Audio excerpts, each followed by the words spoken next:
Hi, I'm Shannon Gavin Johnson, the Director of Legacy Museum on Main, and this is a brief moment in LaGrange's history. As our current quarantine is lifting, we might find comfort knowing that we aren't LaGrange's first citizens to go under lockdown. Smallpox was an infection resulting from exposure to the variola virus. Initial symptoms included nausea and fever with muscle pain and headache to follow soon after. Eventually, the telltale sores would develop. In 1900 and 1901, a particularly difficult epidemic of smallpox was experienced throughout Georgia. News articles and telegrams exist explaining the need to quarantine certain areas within local communities. At times, entire cities' populations were forbidden from traveling to and from other cities for fear of spreading the disease.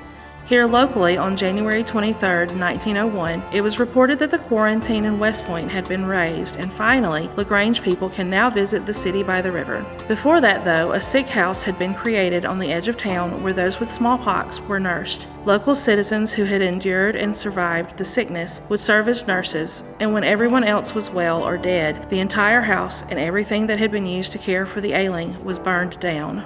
Advances in vaccination also proved key. Early forms of vaccination can be traced back to China around 1500. Once it was discovered that survivors of smallpox did not contract the illness a second time, preventative remedies began to emerge using traces of the virus collected from those infected. As the disease became better understood, naturally occurring outbreaks began to subside until the final case was treated in 1978. In 1980, smallpox was declared eradicated.